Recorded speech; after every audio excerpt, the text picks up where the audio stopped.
Mais Tupã. Vamos novamente a mais um Giro Mais Tupã. Hoje meu convidado é o professor Renato Alves, que disputa a eleição deste ano com o pastor Bruno. O Renato é professor muito conceituado, conhecidíssimo em Tupã. Renato, muito obrigado por ter aceito o nosso convite, por dispor um pouquinho do seu tempo para dar esse giro pela cidade com a gente. Eu agradeço o convite e já apreciando e admirando a iniciativa de fazer uma entrevista diferente, andando pela cidade. Eu até fiz uma brincadeira com a minha esposa, falei, a gente vai brincar hoje de táxi do Gugu.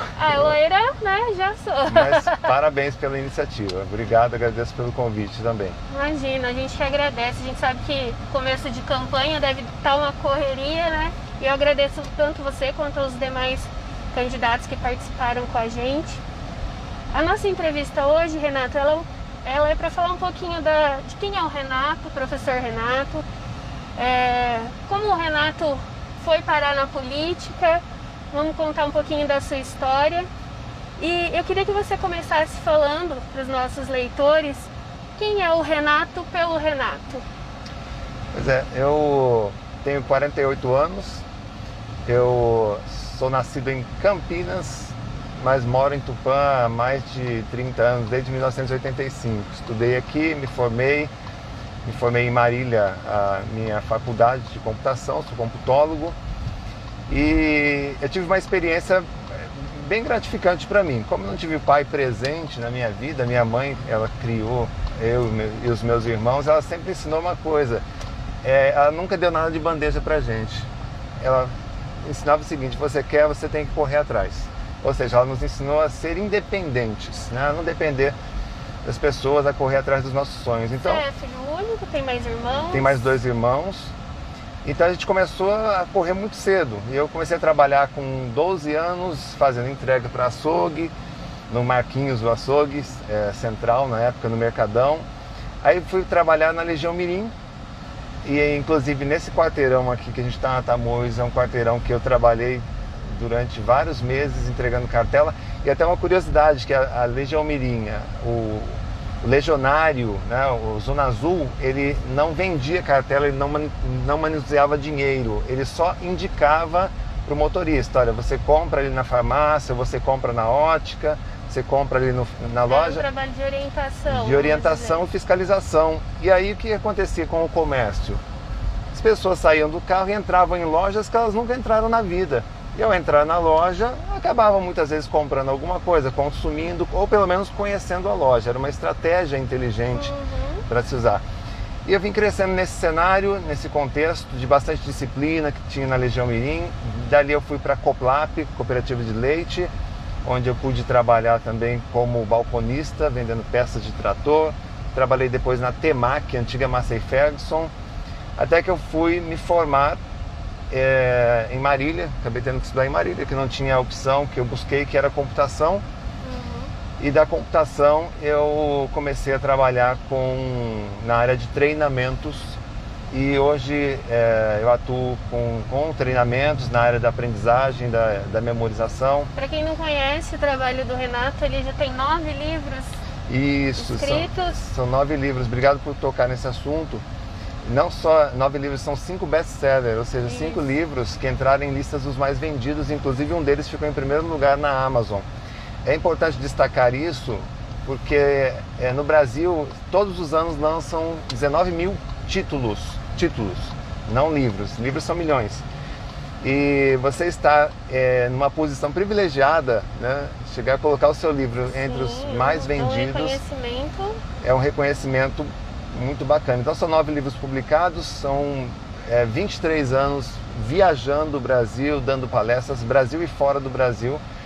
E hoje eu me sinto preparado para doar um pouco dessa experiência. É isso que eu ia te perguntar. Bem sucedido, né?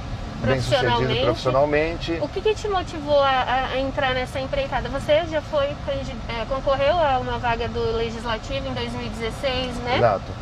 E agora você vem como candidato a vice-prefeito. Vice-prefeito, exatamente. Como que foi essa transição do Executivo para o Legislativo? O que te motivou a a entrar nessa empreitada junto com o pastor Bruno? Na verdade, eu e o pastor Bruno, nós acreditamos que a política ela tem que ser feita dessa forma. Nos colocamos à disposição e as pessoas avaliam o nosso currículo, a nossa experiência, o que nós construímos na vida. Eu acho que isso vale muito. É mais ou menos como uma empresa. Se você vai contratar um funcionário para uma empresa, você quer saber o currículo desse funcionário. Onde ele trabalhou, o que ele realizou, quais foram os resultados que ele teve na vida, porque isso vai dar para o empresário um norte. Poxa, esse cara ele vai trazer resultados na minha empresa. Eu acho que a política como um todo é a mesma coisa. Então, quando você vai para um cargo como executivo que executa, né, que vai fazer as obras, que vai fazer colocar o dinheiro na saúde, você tem que ter uma pessoa que tenha condições de analisar o cenário, o contexto e trazer boas ideias. E nós temos tanto eu quanto o pastor Bruno, nós temos essa visão de que Tupã é uma cidade de muitas oportunidades, mas elas não estão sendo bem aproveitadas. E aí com esse espírito empreendedor que ambos têm, ele também é um empreendedor muito bem sucedido, a gente acredita que dá para contribuir com a cidade fazendo uma melhor gestão. Não que Tupã esteja ruim, está bem, mas pode ser muito melhor. Pode gerar muito mais oportunidades para as pessoas. E aí, dentro desse ideal, eu me sinto hoje bem confortável para poder contribuir. Eu poderia, sinceramente, fazer palestras gratuitas, né, para os jovens, nos bairros, eu poderia ir nas escolas, como já fiz muitas e muitas vezes, não só em Tupã, tá, em todo o Brasil. Inclusive, fiz no Rio de Janeiro, antes da pandemia, para mais de 3.000 jovens, num congresso chamado Fórum de Oportunidades. Poderia fazer isso, mas quando você está no governo, você consegue fazer muito mais, porque você consegue concretizar. Você tem ferramentas, você né? tem ferramentas, você tem a mão de obra, os servidores, você tem todos os recursos necessários para isso. Então, acho que a gente consegue fazer muito mais quando está no governo. Foi uma decisão tranquila para você ou te tirou algumas noites de sono? Vou, não vou? Sua família te apoiou? Porque a gente sabe, né, que quando você entra para a política, para a vida pública, é uma exposição gigantesca. Você é colocado em julgamento o tempo todo, né? Ainda mais em época da internet, Facebook. O pessoal eu digo que tem os juízes de plantão, né? Pois é. Como que foi para vocês isso? Quando você fala que vai para a política, o comentário mais comum é este, tá? Você vai entrar no mundo de cobras, ratos e bandidos. Eu não acredito que seja isto. Eu acredito que é um ambiente onde, se for conduzido com seriedade, é possível fazer uma política boa. Então, me sinto muito à vontade, primeiro porque eu não tenho problema nenhum em receber crítica. Eu sou uma pessoa pública, como escritor, como palestrante, como autor. Tem muita gente que fala bem, fala mal de mim. Eu estou um pouco me lixando para isso. Porque na minha cabeça só tem uma mensagem. Puxa, você consegue fazer algo melhor. Então eu estou muito confortável. E também não vou lutar por isso, viu? Estou dizendo com toda sinceridade. Se as pessoas entenderem que eu e o pastor Bruno somos uma boa opção para Tupã, ficaremos felizes em assumir essa responsabilidade. Se achar que também não está bom, que Tupã está bem como está, ou que a situação das pessoas está bem como está, a gente vai tocar nossa vida da mesma forma. Nós queremos aqui contribuir. Eu acho que nós temos condições de contribuir e enriquecer bastante a nossa cidade com boas ideias, com boas práticas, coisas simples, tá? Que eu venho percebendo que Tupã tem ficado para trás. Tupã tem levado uma surra de outros municípios, até menores, em termos de gestão, em termos de aplicação do dinheiro público, meio ambiente, saúde, educação. Tupã tem levado assim uma lavada dos outros municípios. E eu acho que dá para a gente trazer soluções simples, mesmo porque eu vi muitos modelos por esse Brasil, muitas coisas legais que lá atrás eu olhei e falei, puxa, se Tupã fosse assim, né? Quer um exemplo? Você pega, hoje a gente está num calor insuportável. A palavra 41 graus. 41 graus, a palavra é insuportável. E você vê que Tupã, as pessoas, elas têm o desejo de arrancar as árvores da frente da casa. Pois é. E eu prefiro que caia uma folha na porta da minha casa, porque é um material biodegradável, a árvore caiu, o carro passou 2 vezes, acabou, aquilo lá desaparece, do que uma sacola plástica, uma garrafa PET, Que fica anos e anos 400 aí. anos. Então, quem andou em Arapongas, Apucarana, Rolândia, Maringá, essas cidades do Paraná, eles têm uma lei que obriga cada residência a ter uma árvore na porta. Tupã também tem essa lei, você sabia disso? Ah, não sabia. É obrigado a ter, só que a prefeitura não cumpre, não coloca ninguém para fiscalizar. Por quê? Não quer comprar essa briga. E isso é algo que eu e o pastor Bruno queremos trazer, essa consciência ecológica. Sim, você tem que ter uma árvore na porta da tua casa, a prefeitura cede isso gratuitamente, você só precisa cavar o buraco e plantar a árvore, para ter essa consciência ecológica. Então, é fazer esse trabalho, sabe? A prefeitura consegue fazer isso, o prefeito consegue fazer isso, a Câmara consegue fazer isso, se estiver alinhada nos mesmos ideais. E aí você tem uma cidade mais fresca, né? Onde as pessoas não ficam fugindo, né, do calor. Renato, a gente passou, até eu não quis interromper nossa linha de raciocínio, pela região que você nasceu, que você cresceu, Isso. Correto? Vocês pesquisaram bem, hein? E eu queria que você dissesse, porque essa é uma região muito populosa da cidade, né? A Zona Leste está crescendo muito. O que o menino Renato que cresceu ali teria para falar para tantos outros meninos que sonham em ser bem-sucedido, em crescer profissionalmente, ter sua casa, ter sua estabilidade? O que o menino Renato daria de conselho e o que o futuro gestor Renato poderia fazer para ajudar no sonho desses meninos? Eu diria o seguinte, em primeiro lugar, entenda que a cidade, tem um ditado que diz o seguinte: quem faz a escola não é o professor, não é o material, não é a carteira, quem faz a escola é o aluno. Quem faz o agente de sucesso, quem faz uma pessoa ter sucesso na vida é ela mesma, é assumir o comando da própria vida. E hoje os jovens, eles têm acesso, diferente da época que eu vivi, por exemplo, hoje ele tem acesso a todo o conhecimento produzido pela humanidade. E o que eu diria? Eu falo, cara, vai empreender. E eu digo isso com toda a certeza e sem medo de errar, tá? Tenha você 14 anos, 13 anos, 16 anos, 18 anos, empreenda. Por quê? Quando a gente fala empreenda, não é para você abrir uma eu vou explicar isso, eu vou explicar. Nas pequenas coisas, né? Você vender eu vou explicar para as pessoas não achar que eu estou falando de trabalho infantil, tá? Isso. Eu vou dizer o seguinte: eu tenho um filho de 11 anos.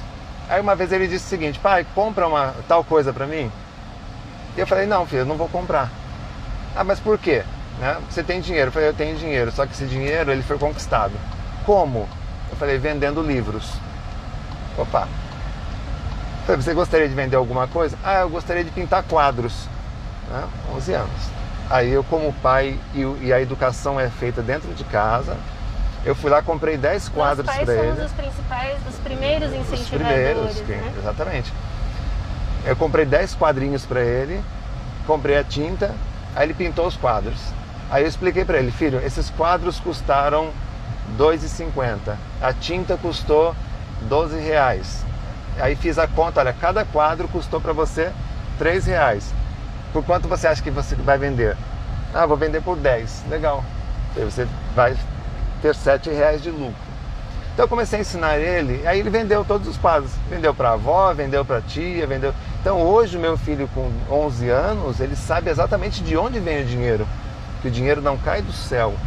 Tá? Essa é a educação. Então quando eu digo assim para os jovens, vai empreender alguma coisa, é porque nós estamos vendo jovens de 8 anos, 9 anos, 10 anos fazendo aplicativos, desenvolvendo sites, dentro do quarto dele trabalhando e ganhando o sustento, muitas vezes, até mesmo de influencer na internet, trabalhando. Isso é trabalho. Ah, mas por que no Brasil a gente não tem essa cultura? Vamos pegar Brasil e Portugal. Lá em Portugal, vamos começar no Brasil. No Brasil o pai diz assim: filho, estuda, estuda, estuda, porque quando você crescer você vai arrumar um emprego. Lá em Portugal, o pai diz o seguinte: olha, estuda, estuda, estuda, porque quando você crescer você vai ser um empregador. Então, nesses países onde existe uma veia empreendedora, a cultura é para ser um empregador e não um empregado. No Brasil não, a gente tem essa cultura do empregado. Então a gente vê uma legião de pessoas desempregadas aqui na nossa cidade que fica esperando cair do céu. Tanto que se você perguntar para muitos jovens, eles que estão saindo do ensino médio, você vai perguntar: o que você quer agora? Eu quero arrumar um trabalho com carteira assinada. Perfeito. Não é isso Essa é a insanidade toda, que a gente tem que mudar essa consciência. Você não tem que arrumar um emprego com carteira assinada, você tem que fazer algo para empreender, para ganhar. Porque quando você tiver 18 anos, você abre uma empresa, você formaliza essa empresa, ou você monta sociedade com alguém, você fomenta o comércio da cidade. Hoje eu tenho a minha empresa em Tupã, nós somos em 20 pessoas, 20 colaboradores, e a gente tem clientes em 120 países. Sem precisar sair de Tupã, eu consigo exportar as minhas ideias, exportar os meus livros para 120 países. Você entende? Então, você não precisa ir embora de Tupã, nem mesmo estudar fora de Tupã. Hoje você consegue fazer tudo online. E Tupã tem uma qualidade de vida extraordinária. E Renato, você acha que a prefeitura, o poder público, ela consegue diretamente ajudar esses jovens a permanecer na cidade?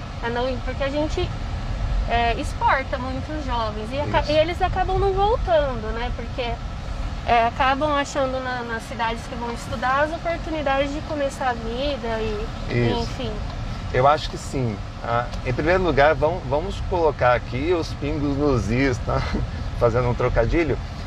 Prefeitura não arruma emprego para ninguém e prefeitura não traz empresa. Se algum político disser isso para você, é mentira. Ele não traz empresa. Quem traz empresa é o empresário. E o empresário só traz empresas em duas condições para uma cidade. Ou porque tem conchavo, alguém está levando vantagem, ou porque ele entende que a cidade é uma cidade boa para empreender. Então tem os loucos aí na Câmara Municipal que diz assim: vamos trazer um voo comercial para Tupã. Que empresa em sã consciência vai trazer um voo para Tupã para sair 3 pessoas por dia? Ou seja, vai pagar para trabalhar? Não existe isso. Então o que o poder municipal pode ajudar? Ele pega aqui a serralheria do José, ele pega lá a marcenaria do João, ele pega essas empresas, leva uma van do Sebrae ali dentro e diz assim: olha, João, você pode fazer isso, isso, isso, você pode organizar as suas finanças dessa forma e você consegue contratar mais 2 funcionários. E você ainda vai ter lucro. Aí eu paro lá no mercadinho do José: José, seu mercadinho pode trabalhar dessa forma aqui, você vai contratar 10 funcionários e você vai ter lucro. Eu vou lá na papelaria da Dona Maria: Dona Maria, faz assim, assim, assado, vai para a internet, divulga no Instagram, começa a vender no Mercado Livre e você vai contratar mais 3 funcionários e você vai ter lucro. Então, só precisa de orientação, não é difícil, você entendeu? E aí o poder público tem essa possibilidade de abrir, né, a Secretaria de Desenvolvimento, de trazer o Sebrae, de organizar palestras, de organizar workshop. Só que aí tem um outro ponto, tá? O empresário, ele tem que querer. Isso que eu ia falar, ele também tem que estar disposto. O empresário tem que ter sangue nos olhos, ele tem que querer vencer na vida, né? Não adianta também ficar... tem muito empresário que quando inaugura a loja, leva o Mais Tupã, leva a Rádio Tupã, leva a Band, solta rojão, só que no dia seguinte ele trata mal o cliente. No dia seguinte eles não fazem esforço nenhum de vendas. Então, empreender não é isso, gente, né? As cidades da região que estão prosperando têm um comércio pujante, forte, tá? E isso acontece porque as pessoas existe uma parceria ali, associação comercial, Secretaria de Desenvolvimento, todo mundo e os empresários juntos, unidos, fazendo isso. Ô Renato, um outro ponto que eu queria que você também falasse um pouquinho pra gente é sobre o trabalho. Muitas vezes o vice-prefeito ele não é muito visto e trabalha mais nos bastidores. se eleito, como que você pretende trabalhar com o pastor? Você pretende trabalhar em secretaria? Como que vocês delegaram essas funções? Olha, o vice-prefeito, ele é um cargo de expectativa. O vice-prefeito, na verdade, ele tem, ou ele ajuda o prefeito, ou ele fica na casa dele e não atrapalha. Então, na verdade, a minha proposta com o pastor Bruno é ajudá-lo como? Dando conselhos, ajudando no que for preciso. Vou me colocar à disposição, mesmo porque a gente não faz promessas sem saber como está a situação do município. Então, se a gente prometer construir uma escola, essa promessa é infundada, porque a gente não sabe se tem dinheiro no caixa. Quando o prefeito Ricardo assumiu lá atrás, ele assumiu com 13 milhões de dívida. Ele deixou Tupã com 10 milhões em caixa. Legal, o Caio veio e já pegou a prefeitura no azul, com dinheiro em caixa. Quando o Ricardo assumiu, não tinha dinheiro. Então, quando a gente assumir, se as pessoas nos escolherem, a gente tem que saber qual é o tamanho da dívida de Tupã. Já sabemos que tem uma dívida de quase 30 milhões que nós vamos pagar nos próximos anos por conta desse asfalto que saiu agora, né, magicamente próximo das eleições. Então, que é o empréstimo do Finisa. Isso, eu sei que já vai começar com dívida, Tupã. Então, mas aí a gente consegue, claro, como bons gestores, a gente consegue. Quem levanta uma empresa, levanta uma cidade, com toda certeza. E vamos precisar de vereadores que nos ajudem nessa empreitada, claro. Isso. E qual que é a expectativa de vocês da coligação Podemos e PV em relação aos vereadores? Vocês estão com chapa, quantos vereadores que vocês estão? Olha, nós estamos com 32 vereadores, conseguimos fechar essas chapas. Eu penso que a Câmara Municipal é um cérebro, são 15 cérebros que deveriam se reunir toda semana para pensar Tupã. Mas não pensar Tupã assim, na melhor forma de levar vantagem, mas pensar em Tupã a longo prazo. É analisar um bairro como esse, Zona Leste. O que a Zona Leste precisa daqui a 20 anos? Vai precisar de uma avenida? Vai precisar de um centro comercial? Vai precisar de um hospital? Quantas escolas? Ontem vocês fizeram uma live de lançamento da campanha, eu assisti e você tocava nesse assunto. Vamos planejar Tupã para daqui a 20, 30, 40 anos. Aí eu te pergunto, é possível fazer as duas coisas ao mesmo tempo? Porque a gente sabe que o município tem problema um atrás do outro, dia a dia. Como conciliar então, uma cidade... esse planejamento imediato, as ações imediatas com esse planejamento futuro? Uma cidade é uma conta matemática. Tudo é matemático. O índice de crescimento da população, para onde está crescendo essa população, o que precisa nessa área. Então você tem que começar o que a Câmara Municipal tem que fazer. São 15 cérebros que têm que estar unidos, pensando, poxa, ali vai precisar do quê? Daqui a 5 anos, daqui a 20 anos. Porque o político ele tem que ter essa visão de longo prazo. Ele não pode chegar só daqui a 4 anos. É que cada um pensa no seu mandato, Cada né? um pensa exatamente. Ali você só vê pessoas e a cidade, brigando. as pessoas exatamente. estão mandatos após mandatos. Você quer um exemplo? Quantas moções foram feitas esses 4 anos? Passa de 1000. Passa, porque são acho que 3 por sessões. Eu não levantei nome de rua que mudaram, mas é só isso, moção em nome de rua. O vereador tem que bater lata em Brasília, bate panela lá em Brasília, tem que ir lá em São Paulo, tem que visitar a Câmara dos Deputados, tem que ir gabinete por gabinete pedir dinheiro. É uma das incumbências. A outra é fiscalizar. Né? E a outra é legislar, é pensar a cidade. Agora você tem 15 pessoas que ficam brigando, é uma piada. A sessão da Câmara de Tupã é uma piada. É um show de horrores, para ser um pouquinho mais dramático. Porque você não vê um debate bonito de ideias ali. Você não vê as pessoas pensando o futuro da cidade. Você vê pessoas pensando no próprio umbigo, pavões querendo aparecer, né? E a cidade, mais uma vez, fica... Eu concordo que tem que ter 15 vereadores, não tem problema nenhum contra isso, porque são 15 pessoas pensando. Não tem aquele ditado, 2 cabeças pensam melhor e 15 cabeças pensando. Agora, tem que escolher os vereadores. Galera, Tupã, vocês têm mais uma chance agora de escolher pessoas decentes. Nós temos 171 candidatos a vereadores. E tem né? muita gente boa ali. Tem muita gente boa, né? Para você poder escolher. E é claro, puxando a sardinha, né? Tem que escolher os vereadores do PV e do Podemos, porque são alinhados com todas essas ideias. Se você acha que o que eu estou dizendo aqui tem alguma coerência, faz algum sentido, os vereadores também pensam nessa mesma linha, por isso que dá para fazer uma boa gestão em Tupã. O Renato, você tocando no assunto de vereadores, de escolha, a gente ouve muito, principalmente agora em campanha política, a descrença da população com a classe, né? Hoje, eu até falei em outras entrevistas que como é difícil você dizer que é político, né? Porque já soa como pejorativo. O que você tem para falar para a população para que não perca a esperança da política? Porque a política, eu entendo que é um grande transformador de vidas. Assim, ela impacta diariamente a vida de todo mundo, né? E a importância da população nesse momento de se envolver, de participar, de não deixar de votar. Eu diria o seguinte para a população, usando uma metáfora aqui. Você já viu condomínio sem síndico? O condomínio sem síndico é uma bagunça, é uma desordem, as pessoas fazem o que querem e acaba muitas vezes gerando mais transtorno do que... A política é a mesma coisa, não existe cadeira vazia na política. São 15 cadeiras, as 15 serão preenchidas. É o prefeito e o vice-prefeito, não vai ficar cadeira vazia, alguém vai sentar ali. E a política impacta diretamente a vida de todos nós. Nós estamos andando numa rua. Se a rua está boa ou ruim, é por causa da política.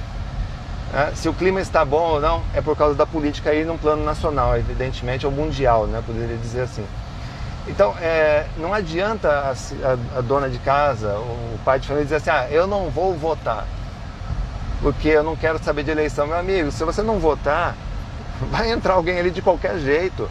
Né? Você pode até dizer que não escolheu, mas aí você está se omitindo, porque você poderia eleger alguém, porque às vezes um voto faz a diferença. E não adianta também depois passar 4 anos reclamando na internet e em grupo de Exatamente. WhatsApp. Se as pessoas não estão felizes com o governo, a culpa é dos eleitores, porque os eleitores é que colocam os políticos ali. Então, meu senhor, minha senhora, se você escolheu não votar, por favor, repense, vote e escolha os melhores. Aliás, como o pastor Bruno disse, ouça todas as propostas. São 5 candidatos a prefeito. Ouça todos eles. Por que não? E aí compara. Olha, eu acho que eu vou votar nesse porque eu entendo que é melhor para a cidade. Mas não deixe de votar, porque você pode estar criando um problema muito grande para você, né? Ficar 4 anos... eu digo o seguinte, às vezes um voto pode ser a diferença do céu e do inferno. Não? Um voto apenas. Então, seu voto, ele é necessário. E outra coisa, a política bem conduzida, como a gente vê em muitas cidades que nós admiramos, ela consegue fazer transformações importantes. Sim. Então, não corre da política, não. Abrace a causa, são 40 dias de eleição, seja uma pessoa engajada, tá? Fala com seus vizinhos, convida todo mundo para votar, para conhecer as propostas. Não abra mão do seu direito de escolher o seu representante. Isso, até porque com a internet a gente tem as informações, né, em qualquer lugar, ou em casa, naquela meia horinha do almoço, pesquisa o seu candidato, vê o que ele fez, se ele for já eleito, se ele merece que continue, né? Olhe as propostas dos novos candidatos, também é importante. Renato, a gente está partindo para o finalzinho, passou rápido. Eu queria que você me dissesse qual que é a Tupã dos sonhos do professor Renato Alves. A Tupã dos sonhos é uma Tupã em que você consiga ter paz. E nós temos paz em Tupã. Nós temos qualidade de vida, nós temos água, nós temos um ar gostoso, nós temos segurança, temos educação. E nós precisamos só organizar tudo isso. Vou dar um exemplo, não sei se dá tempo ainda. Dá sim. Eu vou dar um exemplo. Eu já viajei esse Brasil inteiro, literalmente, tá? Todos os estados e todas as cidades acima de 200 mil habitantes eu já estive presente.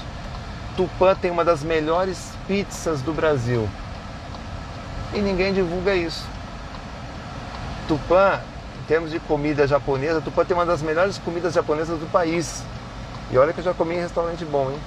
E ninguém divulga isso. Então a gente tem que pegar essa turma que faz coisas sensacionais na cidade. Porque a gente tem, né? Não é Porque só a a gente grama tem, do vizinho que é boa. que a gente tem a sorveteria aqui que as pessoas vêm de São Paulo comprar sorvete em Tupã.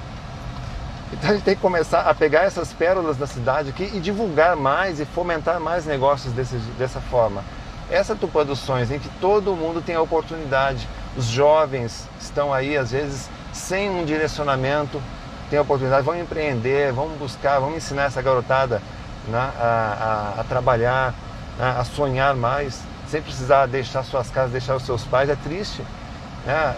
Eu ficaria muito triste se o meu filho fosse embora de Tupã. Ah, vou estudar fora, pai, vou morar fora e nunca mais volta, né? Não, se puder ficar com a família, é legal. Né? Então, o Tupã dos Sonhos é essa Tupã onde as pessoas possam viver aqui em paz, com condições e oportunidades para todo mundo, com segurança, com saúde, com educação. As pessoas não querem muito, viu? Não. As pessoas não querem muito, as pessoas querem Às um vezes pouco de só sossego. serem ouvidas. Serem ouvidas, principalmente. Renato, eu queria te agradecer de novo por você estar aqui com a gente, doando um pouquinho do seu tempo. Queria que você deixasse uma mensagem final, fica à vontade. Bom, mais uma vez quero reforçar que a nossa vida ela é impactada diretamente pelas pessoas que nós elegemos. Então quero deixar sempre à disposição para o pessoal conhecer melhor o Pastor Bruno, conhecer essa pessoa maravilhosa, calma, tranquila, inteligente, é um visionário.